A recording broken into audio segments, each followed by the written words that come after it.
নমস্কাৰ বন্ধুসকল আমি আজি এষ্ট্ৰলজিৰ ওপৰত এটা ভিডিঅ' বনাম বুলি ভাবিছোঁ কেনেকৈ এষ্ট্ৰলজি শিকিব পাৰি তাৰ আগতে আমি এটা কথা জানিব লাগিব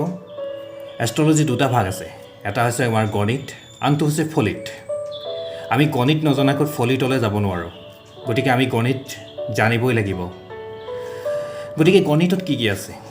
সেই বিষয়টো আমি অলপ জানিব লাগিব গণিতৰ ভাগটোত আছে গ্ৰহৰ ডিগ্ৰী উত্তৰ অক্ষাংশ দ্ৰাঘিমাংশ সূৰ্যগ্ৰহণ চন্দ্ৰগ্ৰহণ কেনেকৈ হয় কিয় হয় এইবোৰ কথা জোৱাৰ ভাত কেনেকৈ সৃষ্টি হয় ক্ৰান্তিমণ্ডল কি পৃথিৱীৰ পৰা সূৰ্যৰ দূৰত্ব কিমান চন্দ্ৰৰ দূৰত্ব কিমান বা মংগলৰ দূৰত্ব কিমান এই সকলোবোৰ কথা এই গণিতৰ ভাগটোত উল্লেখ আছে গতিকে গণিত নজনাকৈ আমি ফলিতলৈ যাব নোৱাৰোঁ গতিকে আমি গণিতৰ ভাগটো অলপ আলোচনা কৰিম আৰু এই গণিতৰ ভাগটোৱে হৈছে সম্পূৰ্ণৰূপে বিজ্ঞান কিছুমানৰ মাজত এটা ধাৰণা হয় এষ্ট্ৰলজিটো সায়েন্স নহয় বুলি কয় আচলতে তেনে নহয় এষ্ট্ৰলজিটো এটা সায়েন্সে হয় কিন্তু ইয়াত 50% সায়েন্স আছে আৰু 50% শাস্ত্ৰৰ কথা উল্লেখ আছে যেনেকৈ ফলিতৰ ভাগটো আমি 50% এইটো শাস্ত্ৰৰ কথা উল্লেখ আছে আৰু গণিতৰ যিটো ভাগ হয় এইটো মেথমেটিক্সৰ ওপৰত নিৰ্ভৰশীল এইটো এটা সায়েন্স সম্পূৰ্ণ সায়েন্স আৰু ইয়াত কিছু পৰিমাণে ভূগোলো জড়িত হৈ আছে অংক গণিতৰ ভাগটোত বিজ্ঞানৰ লগতে ভূগোলো জড়িত হৈ আছে গতিকে আমি গণিত ভূগোল বিজ্ঞান ইয়াৰ লগতে হিষ্ট্ৰী এই গোটেই বস্তুখিনি আমি জানিব লাগিব মই ইয়াৰ আগতে এষ্ট্ৰলজিৰ হিষ্ট্ৰীৰ ওপৰত এটা মই ভিডিঅ' বনাইছোঁ আপোনালোকে যদি চোৱা নাই সেই ভিডিঅ'টো চাব পাৰে এতিয়া আমি আৰম্ভ কৰোঁ প্ৰথম কথা হৈছে গ্ৰহৰ ডিগ্ৰীৰ পিছত ক'ম উত্তৰ অক্ষাংশ দ্ৰাঘিমাংশ মহত্ব কি উদাহৰণস্বৰূপে ধৰি লওক আজি এটা শিশু কলিকতাত জন্ম হৈছে কলিকতাত জন্ম হোৱা শিশুটোৰ আজি যদি মই তেজপুৰত থাকি পেলাই তেওঁৰ লগ্নমান নিৰ্ণয় কৰিবলৈ ধৰোঁ বা তেজপুৰৰ উত্তৰ অক্ষাংশ দ্ৰাঘিমাংশ তাত উল্লেখ কৰোঁ তেনেহ'লে সেই লগ্নমানটো ভুল হ'ব লগ্ন ভুল হোৱাৰ লগে লগে যিমানবোৰ কুণ্ডলী প্ৰেডিকশ্যন থাকে সেইবিলাক গোটেইখিনি ভুল হৈ পৰিব হয়নে নহয় গতিকে উত্তৰ অক্ষাংশ দ্ৰাঘিমাংশ ঠাই বিশেষে বেলেগ বেলেগ হয় গতিকে যদি কলিকতাত জন্ম হৈছে সেই নৱজাতকজন তেনেহ'লে আমি কলিকতাৰে উত্তৰ অক্ষাংশ দ্ৰাঘিমাংশ উল্লেখ কৰিব লাগিব তেতিয়াহে এটা শুদ্ধ লগ্নমান আমি নিৰ্ণয় কৰিব পাৰিম এইটো হৈছে উত্তৰ অক্ষাংশ দ্ৰাঘিমাংশৰ কথা এইখিনি আমি জানিবই লাগিব ইয়াৰ লগতে সূৰ্যগ্ৰহণ সূৰ্যগ্ৰহণৰ কেনেকৈ হয় এইটো আপোনালোকে ভালকৈ জানে চাগে মই আজি অলপ ইয়াত দেখাইছোঁ আপোনালোকে চাইছে সূৰ্য আৰু চন্দ্ৰৰ মাজত যেতিয়া পৃথিৱী সোমাই পৰে তেতিয়া এইটো চন্দ্ৰগ্ৰহণ হয় সাধাৰণভাৱে মই বুজাইছোঁ ইয়াত এইটোৰ ওপৰত আৰু বহুতখিনি কথা আছে এইটো কেতিয়াবা নেক্সট মই দীঘলীয়াভাৱে ভিডিঅ' বনাই আপোনালোকক বুজাম সূৰ্য আৰু চন্দ্ৰৰ মাজত যেতিয়া পৃথিৱী সোমাই পৰে এইটো এটা সৰল ৰেখাত আহে তেতিয়া এইটো চন্দ্ৰগ্ৰহণ হয় ঠিক তেনেকৈ সূৰ্য আৰু পৃথিৱীৰ মাজত যেতিয়া চন্দ্ৰমা আহে সূৰ্য আৰু পৃথিৱীৰ মাজত যেতিয়া চন্দ্ৰমা আহে তেতিয়া সূৰ্যগ্ৰহণ হয়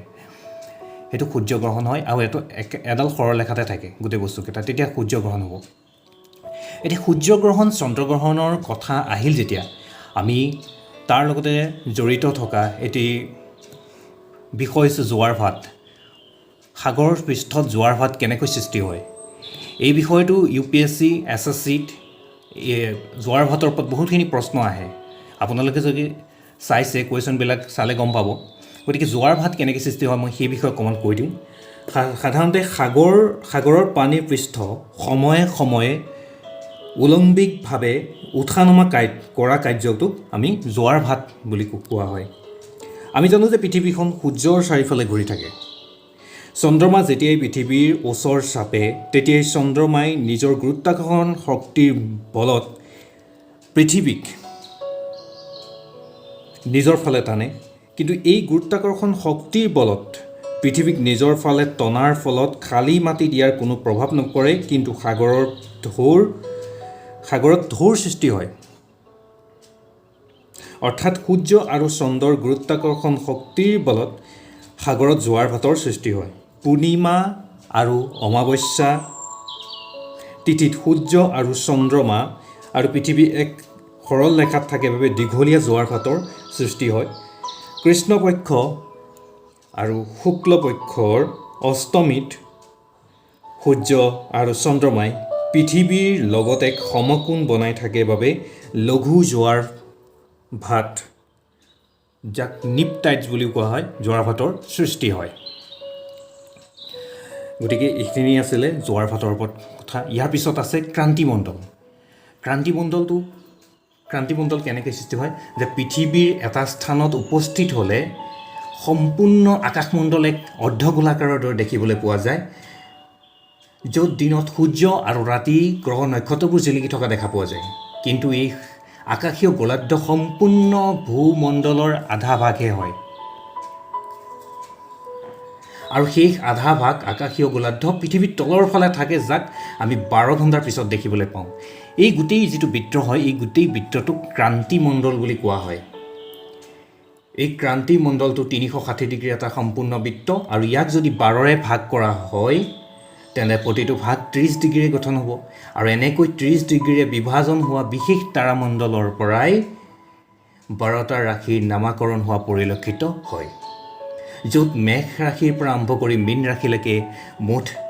12টা ৰাশি আছে। সহজ অৰ্থত ক'বলৈ গ'লে জন্মচক্ৰৰ যিটো বৃত্ত অঁকা হয়, তাত 12টা স্থান ৰাশিৰ কথা নাম উল্লেখ থাকে। গোটেই বৃত্তটো 360 ডিগ্ৰী হয়, আৰু 12টা স্থান অঁকাৰ ফলত প্ৰতিটো স্থান বা ৰাশি 30 ডিগ্ৰী গঠিত হয়। এতিয়া 12টা স্থান আছে, 1, 2কৈ হিচাপ কৰিব, এইটো ৰাশি চক্ৰৰ গণনা হয়। এইটো আমি জন্মকুণ্ডলী আমি যিবিলাক লিখোঁ গ্ৰহ নক্ষত্ৰবিলাক, এইটো এটা গোটেই বৃত্তটো হৈছে ক্ৰান্তিমণ্ডল, আৰু ইয়াক আমি 12টা ভাগ কৰিছোঁ। 1, 2কৈ ইয়াত 12টা ভাগ আছে। প্ৰতিটো ভাগ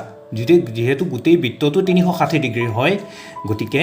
প্ৰতিটো ভাগ আমাৰ 30 ডিগ্ৰীৰে গঠন হৈছে। 30 ডিগ্ৰীকৈ গোটেই বস্তুটো ভাগ এটা 30 ডিগ্ৰীৰে গঠন হৈছে। গতিকে গ্ৰহৰ ডিগ্ৰী, এই 30 ডিগ্ৰীৰ ভিতৰত কোনটো গ্ৰহ কিমান ডিগ্ৰীত আছে সেই বস্তুবিলাক পিছত উল্লেখ কৰা হ'ব। এতিয়া সম্পূৰ্ণভাৱে অলপ এইখিনি ক্ৰান্তিমণ্ডলৰ ওপৰত কোৱা হৈছে। ইয়াৰ পিছৰ ভিডিঅ'টোত আমি আৰু নতুন কথা আলোচনা কৰিম গণিতৰ ওপৰত। বিশেষকৈ আমি গণিত নজনাকৈ ফলিতলৈ যাব নোৱাৰোঁ। গতিকে আমি গণিতৰ ওপৰত ভালকৈ কনচেপ্টবিলাক ক্লিয়াৰ হ'ব লাগিব। আৰু আপোনালোকেও মই যিখিনি কথা বুজালোঁ, যদি কিবা কাৰণত আপোনালোকে বুজি পোৱা নাই তেনেহ'লে মোক কমেণ্ট কৰি পেলাই জনাব পাৰে। মই নিশ্চয় প্ৰতিটো প্ৰশ্নৰ উত্তৰ দিবলৈ চেষ্টা কৰিম। আৰু লাহে লাহে এই জ্যোতিষৰ যিটো বিষয়বস্তু, এইটো বহুত এটা গভীৰ বিষয়। আমি একেদিনে শিকিব নোৱাৰোঁ, লাহে লাহে শিকিব লাগিব। প্ৰতিটো বস্তু লাহে লাহে শিকিলে আমি বহুখিনি কথা শিকিব পাৰিম। গতিকে আজিৰ ভিডিঅ'টো ইমানতে শেষ কৰিছোঁ। ভিডিঅ'টো যদি ভাল লাগিছে তেনেহ'লে লাইক আৰু ছাবস্ক্ৰাইব কৰিব নাপাহৰিব, আৰু লগৰবিলাকৰ মাজতো এই ভিডিঅ'টো ভাগ বতৰা কৰি দিব বুলি আশা ৰাখিলোঁ। ধন্যবাদ।